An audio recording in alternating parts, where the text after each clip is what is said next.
Se tem um assunto que é polêmico, é o aquecimento global. O aquecimento global.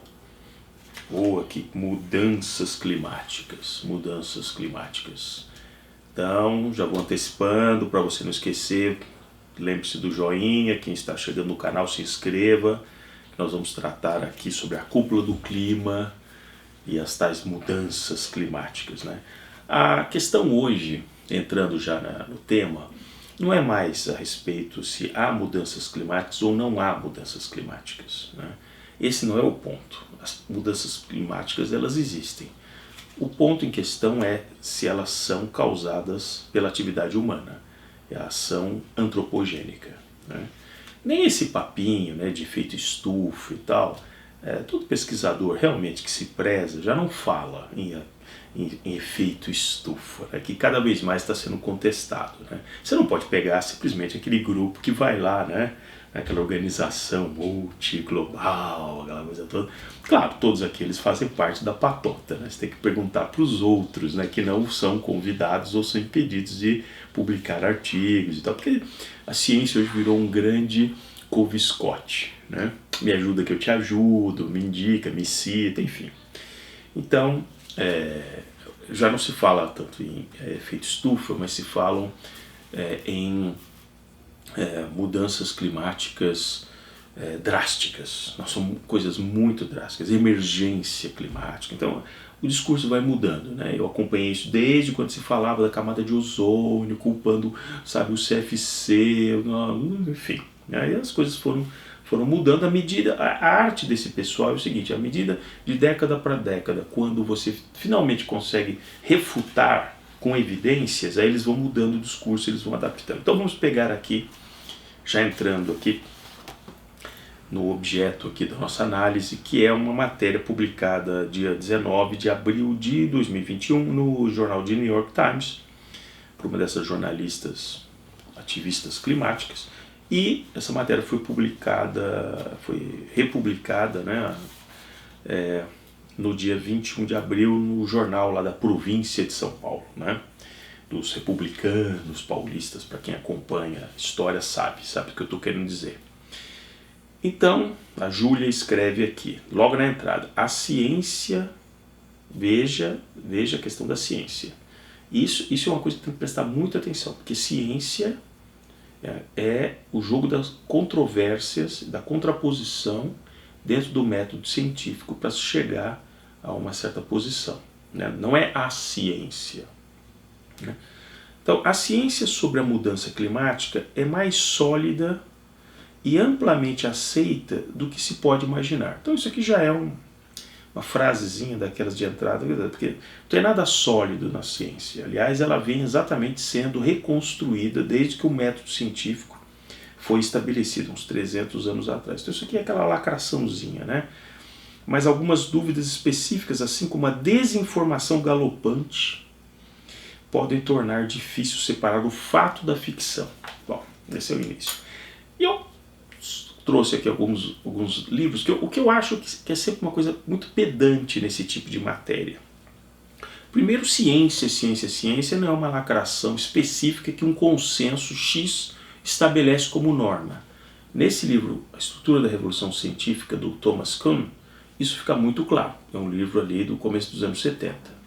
Certo? Ele coloca muito bem o que é o método científico, como que isso foi absolvido, como se você criou toda as ciências, que são as ciências como na física, na matemática, na engenharia e tal, e outras ciências que podem aproveitar o método científico, né?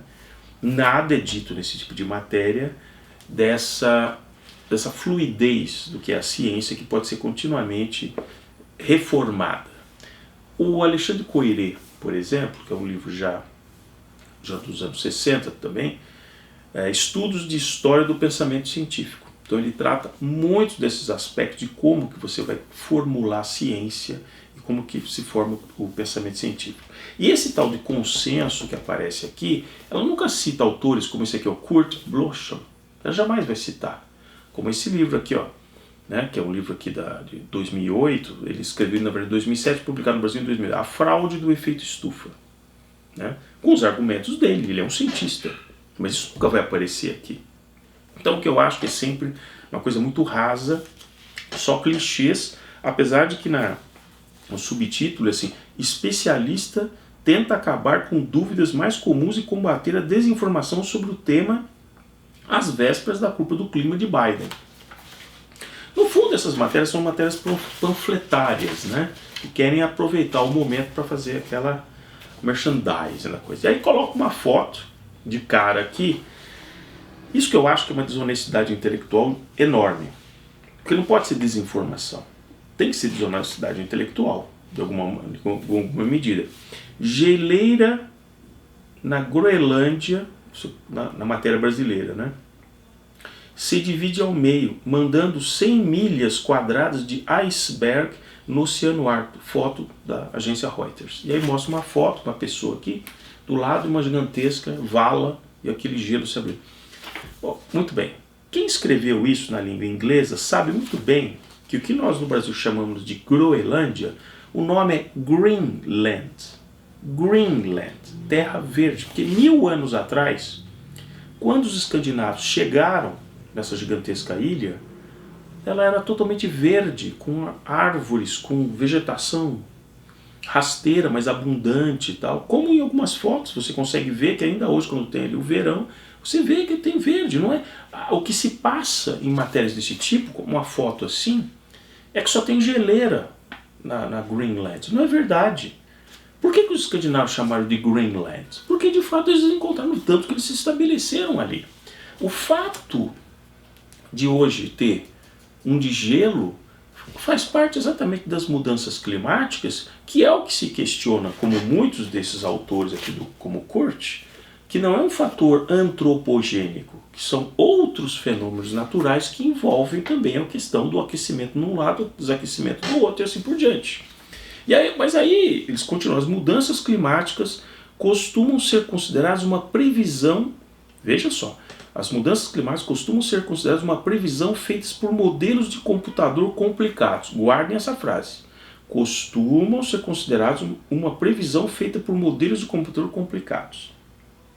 Ela está tentando amenizar que todas as previsões feitas hoje por esses organismos, esses cientistas, são modelos de computador que inclusive não conseguem explicar o que aconteceu em dados recentes aí do último século.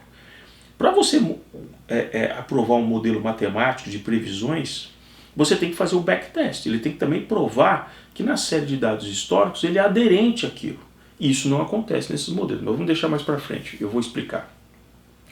E os modelos matemáticos, são na verdade apenas uma parte dela, da tal da explicação. E pelo que vale, eles são surpreendentemente precisos. Isso é fake. Não são precisos.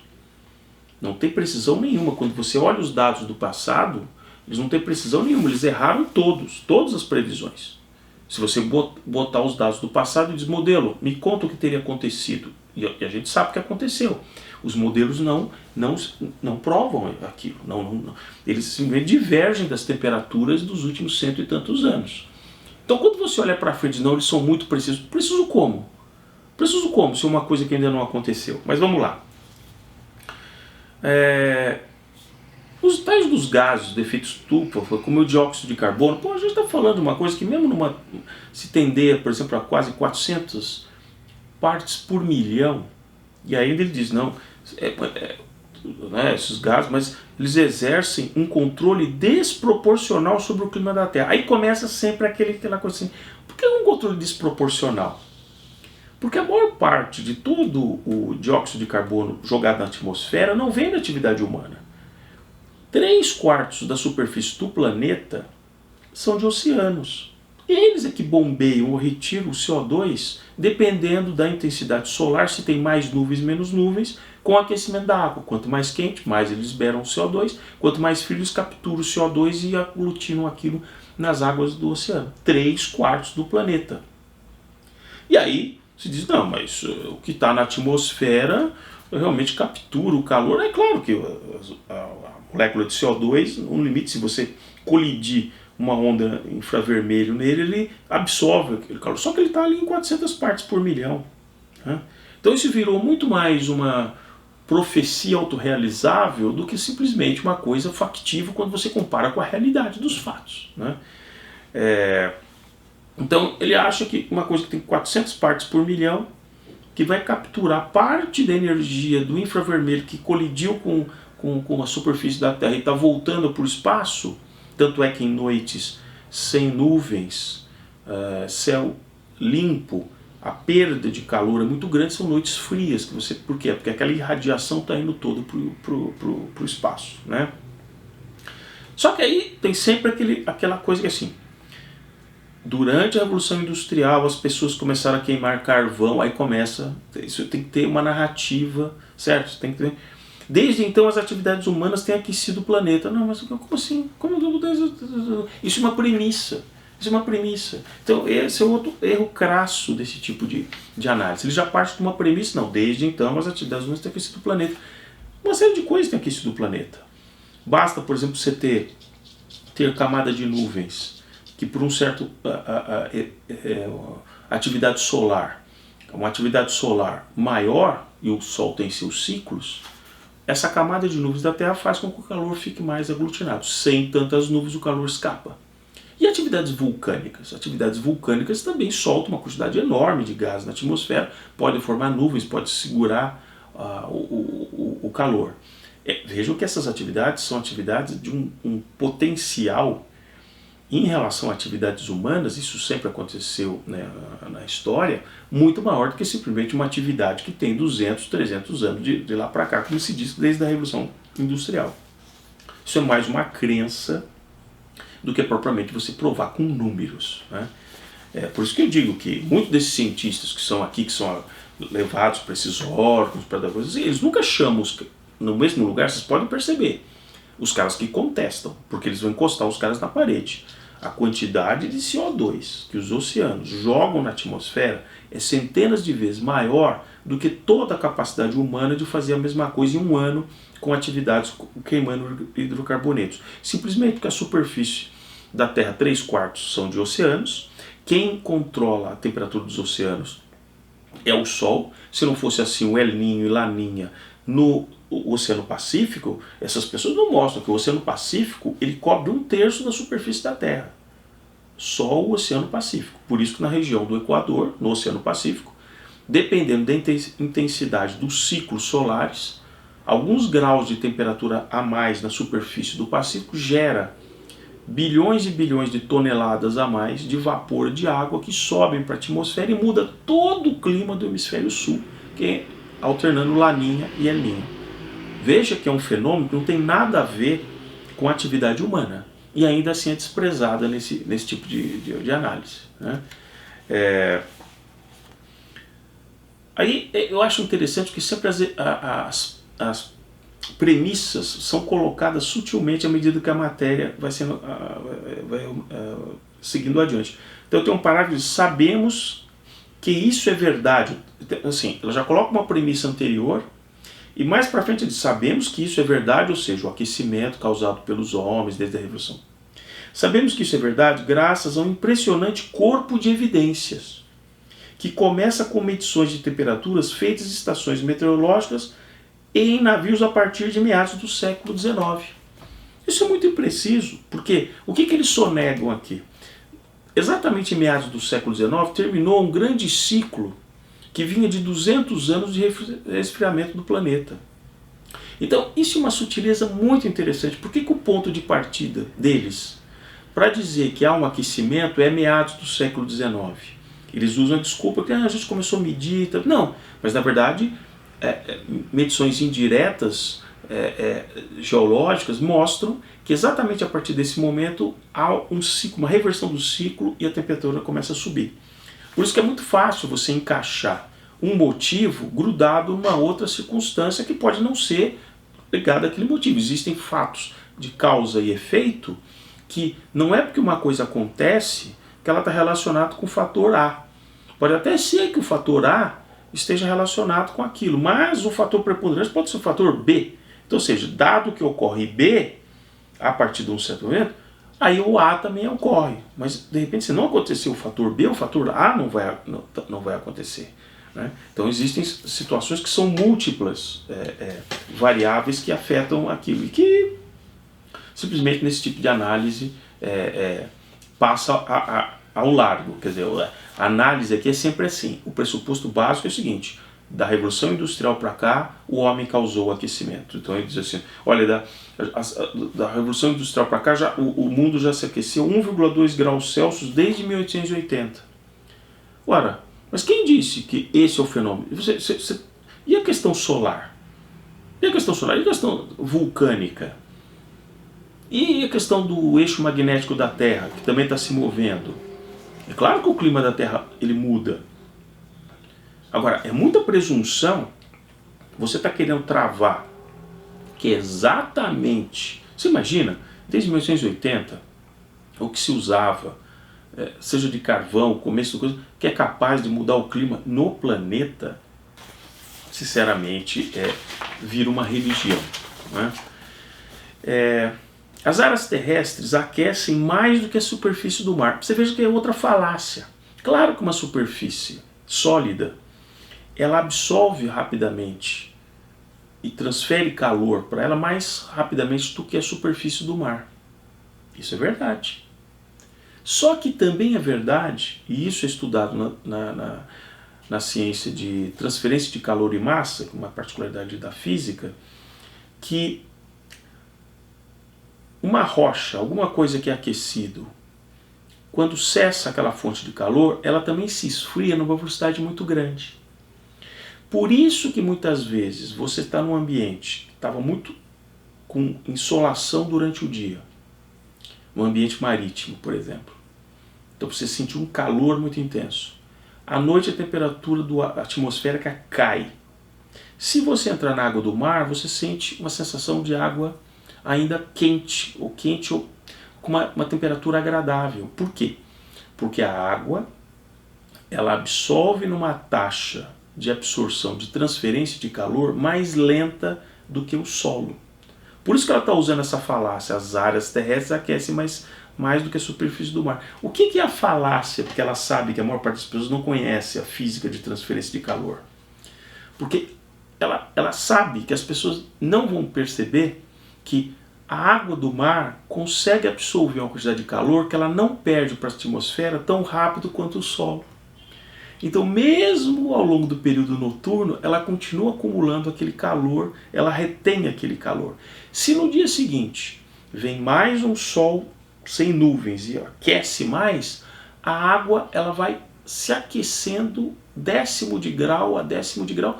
Por isso que isso explica, em certos locais, em função de correntes, em função de insolação, a formação de gigantescos furacões, né? Por quê? Porque eles vão jogando depois para a atmosfera uma quantidade gigantesca de calor acumulado por várias semanas, muitas vezes. A água realmente é um gigantesco reservatório de calor, não a Terra. A Terra perde calor para o ar atmosférico à noite muito mais rápido do que a água. Então veja que é uma falácia isso. Ele inocula isso, que as áreas terrestres aquecem mais do que a superfície do mar. Aí vem assim, o Ártico foi o que mais aqueceu. Mas o Ártico é só gelo. O Ártico é só gelo. Ele teria uma capacidade de reflexão com o Sol, por ser tudo gelo. Mas veja a sutileza de misturar o que é terra com misturar com o Ártico. E quem disse que o Ártico derrete só por uma questão de aquecimento da atmosfera? Grande parte, muitas vezes, que o Ártico vai derretendo é pelo aumento da temperatura de uma corrente que vem da América do Sul, sobe ali pela encosta da América do Norte e vai até o Ártico. Por isso que 1000 anos atrás os escandinavos encontraram na Groenlândia uma vasta terra, Greenland. Então, se o Ártico hoje pode ser mais degelado do que foi séculos atrás, isso faz parte da própria mudança climática normal do planeta. Não dá para cravar isso que a questão do Ártico é simplesmente o aquecimento antropogênico. As geleiras estão diminuindo enquanto o nível do mar está aumentando. É outra falácia. Como o nível do mar está aumentando? As marcas que o James Cook, lá perto da Austrália, o outro lá, o Davis, eu não me lembro o nome, na Ilha dos Mortos, ali na Tasmânia, as marcas estão lá até hoje, marcas de 1777. E em função das marcas estarem lá exatamente, se fosse o nível do mar tivesse subido, cadê as marcas? Então muita gente tenta desconstruir, não, ele não mediu o nível médio, ele deve ter colocado acima, sabe? Tentam criar uma coisa, mas as marcas estão lá, do James Cook, né, do Ross, acho que era isso, o Ross, que era o outro navegador já no século XIX, né? E o fato de muitas vezes o gelo estar desaparecendo de um lado, ele pode estar aumentando do outro. Vários dos desenhos, das fotografias que aparecem sobre isso, muitas vezes o gelo caminha para o mar pelo excesso de gelo que está sendo produzido no interior. Então muitas daquelas fotografias que são mostradas de icebergs, tá, que se descolam, por exemplo, da própria Antártida, é o excesso de gelo, é por excesso de gelo, não é derretimento, né? Mas eles usam dessas sutilezas para enganar, né? Quando se trata de mudança climática, praticamente não há debate. É interessante que não é isso que grandes autores da ciência, do método científico dizem. O debate é constante na ciência. O debate é contraposição, com contra-argumentos. Então, assim, quando se trata de mudança climática, praticamente não há debate. Mais de 90% dos cientistas que estudam o clima da Terra, isso também é outra mentira. Vários climatologistas, geógrafos, geofísicos abandonaram lá a cúpula do clima por argumentar que aquilo ali não era uma discussão científica, era uma discussão política. Então essas questões da COP não são conferências científicas, são conferências políticas. E se afastaram, fizeram recentemente carta de quase 1000 desses cientistas dizendo que eles não concordam com que esses caras que são os queridinhos da ONU e mais alguns ali, os interesses, né? E que assim, ó, então, eles dizem assim, mais de 90% dos cientistas que estudam o clima da Terra concordam que o planeta está esquentando e que os humanos são a causa primária. E assim, outra premissa, até agora não apresentou evidência nenhuma. É só porque alguém falou, porque tantas pessoas concordam, né? E aí usa um argumento que assim, atualmente mais de 97% dos cientistas do clima que publicam, porque claro, né, porque se você tentar publicar alguma coisa dentro dessa patota que não concorda, ele vai dizer, não, o seu artigo está recusado, né? Sobre a existência e a causa das mudanças climáticas. Não, ninguém está discutindo a questão das mudanças climáticas. As mudanças climáticas sempre existiram e sempre existirão. Assim como, veja o argumento, assim como 60% da população geral dos Estados Unidos. O que isso tem a ver? O que isso tem a ver com 60% da população acreditar? Grande parte da população acredita em duendes. E daí? Isso é científico? Né? Então, de onde tiramos a ideia de que ainda há debate sobre as mudanças climáticas? Veja a lacração. Não pode haver debate, porque já está sacramentado. 60% da população americana acredita, 97% dos cientistas do clima que publicam concordam. Então por que tem debate? Veja a tentativa de empurrar a profissão. Você é negacionista, você não pode falar nada. E aí vem coisas assim. Estudo após estudos confirma os resultados que demonstram que o planeta não faz tanto calor há pelo menos 1000 anos e provavelmente há mais tempo. Também é mentira. Como eu já falei, há 1000 anos atrás, quando os escandinavos chegaram na Greenland, encontraram pastagens. Então, não é verdade. Lá 1000 anos atrás não tinha produção de hidrocarbonetos. E a concentração de CO2 que existe hoje, naquela época que tinha os dinossauros, aquela exuberância toda, a concentração era mais de 3 vezes maior, era 1.300, 1.400 vezes o que partes por milhão de CO2. Por isso que tinha aquela exuberância e tinha aqueles herbívoros todo e tal, né? Quando diminuiu isso pelo resfriamento, que entrou uma era glacial, o CO2 foi sequestrado pelas águas, pelo solo, e diminuiu enormemente a profusão de vegetação, e por sua vez os herbívoros morreram e os carnívoros que dependiam dos herbívoros e assim por diante. Lá na época cenozoica, se não me engano, aquela época dessa mudança grande climática, né?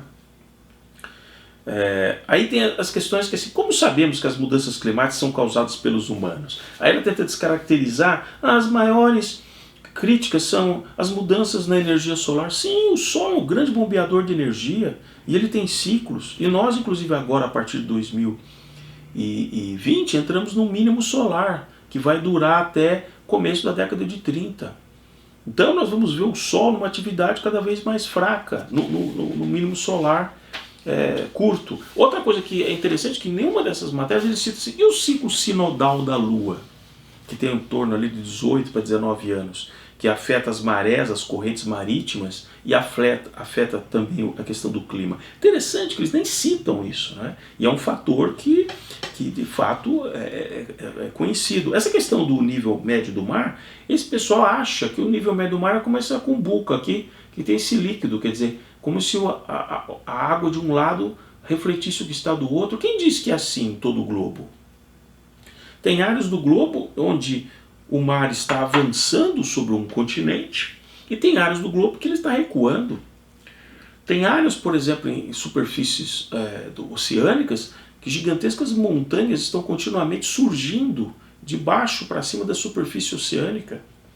Agora mesmo na ilha lá de St. Vincent, lá em Kingston, estão evacuando as pessoas porque uma erupção vulcânica que eles estão calculando que é tão poderosa como a última de 1902. Veja a quantidade de CO2, de metano, de todos os gases que estão sendo jogados na atmosfera, simplesmente por um vulcão. Veja a atividade vulcânica na Terra. E se acha que não, realmente a questão humana é que controla, sobrepuja as mudanças climáticas. Eu estou dando esses exemplos, seja de vulcões, de mudanças, por exemplo, no solo oceânico, mudanças nas correntes marítimas, bombeamento do Sol. Se nós somarmos todos os efeitos naturais, evidentemente que eles sobrepujam em larga escala a atividade humana. O que não quer dizer que se tem que caminhar sempre para uma energia mais limpa, reciclável, isso é outra questão. Mas não a questão de aquecimento antropogênico como esse mantra aqui, né? E aí também dizemos assim, que eles admitem que a atividade vulcânica e a quantidade de efeitos de estufa podem ser alterados, mas nos últimos 300 anos não foi isso que foi preponderante, não. Não, tá. Por quê? Mas todos esses fenômenos naturais não podem explicar o rápido aumento da temperatura do planeta, especialmente na segunda metade do século XX. Isso aqui é outra mentira. Infelizmente é outra mentira. Por quê? Após a Segunda Guerra, final ali dos anos 40, por 30 anos, a temperatura do planeta só caiu. Isso os tais dos modelos que a jornalista coloca aqui não capturam. Como que a temperatura, naquela pujança do pós-guerra, todo mundo já estava usando petróleo, né? Ou carvão, mas principalmente petróleo. Como que a temperatura cai, até que no meados dos anos 70, vários cientistas previam, olha aí a revista e tal, previam uma nova era glacial. É que a modinha do aquecimento não tinha entrado ainda na pauta de muitos interesses, né? Mas vários cientistas diziam, olha, tá vendo? Faz 30 anos que a temperatura está caindo. No final dos anos 70, começo dos anos 80, que novo ciclo de aumento de temperatura volta. Mas a temperatura, isso eles não explicam. E os tais modelos que ela fala, não capturaram como é que a temperatura cai durante 30 anos, né? A Flórida congelou, né? Vários cafezais aqui no Brasil, no Paraná, nessa época também foram perdidos. Foram geadas em invernos muito rigorosos, como agora ocorreu, por exemplo, no Texas, né? No pleno estado do Texas, congelando, né? Que a gente ainda vai falar sobre isso, né? Aí fala assim, esse aquecimento é melhor explicado pelas concentrações crescentes de gases de efeito estufa. Mas como assim? Mas eles não podem explicar o rápido aumento da temperatura do planeta, especialmente na segunda metade do século XX, quando a produção solar de fato diminuiu, porque eles sabem que o Sol entrou também no mínimo, e as erupções vulcânicas exerceram um efeito de resfriamento. Esse aquecimento é melhor explicado pelas concentrações crescentes de gases de efeito estufa. Não dá para entender? E é claro claro que já finalizando aqui, sempre tem aquele papo que assim, hoje, no entanto, somos nós que causamos o aumento dos níveis de CO2, sem mostrar nenhuma evidência anterior, nenhum número. É só eu acho, alguém falou, em um ritmo sem precedentes, retirando o carbono antigo de depósitos geológicos, de combustíveis fósseis e colocando na atmosfera quando os queimamos. E os vulcões? E toda essa atividade solar. Veja que não tem nenhuma comparação, né, entre a atividade solar e aquilo que nós conseguimos produzir de óxido de carbono, né?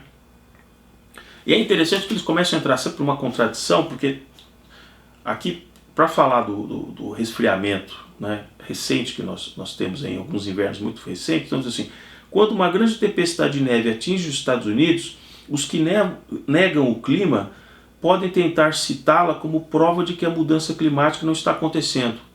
Ué, não estou entendendo.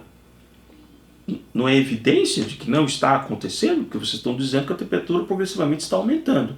Aí vem um clima, um inverno tão rigoroso que até o Texas congela, e isso não é um contra-argumento. Aí diz assim, mas esses eventos na verdade não refutam a mudança climática. Veja que interessante como vira uma religião. Eu vou repetir o parágrafo. Quando uma grande tempestade de neve atinge os Estados Unidos, vírgula, os que negam o clima podem tentar citá-la como prova de que a mudança climática não está acontecendo. Mas esses eventos, na verdade, não refutam a mudança climática. Não. Eles estão mostrando que o inverno foi super rigoroso, fazia anos que não ficava tão gelado no Texas, mas isso não refuta a sua teoria de que o clima está elevando a temperatura. Né? Não, curioso, quer dizer, afinal de contas, com a maior emissão de CO2, a gente elevou a temperatura média, certo? Ou não? Quer dizer, mesmo o CO2, se ele contribuiu para a elevação média de temperatura dos 2 graus que eles querem evitar, está havendo esses invernos rigorosos? Não é curioso, mas a frase é, mas esses eventos não refutam a mudança climática. Eu acho assim, e aí, para terminar, essa aqui é fantástica, porque ela esquece o que ela disse no começo, que fala lembra que eu falei dos modelos matemáticos no começo, que falam que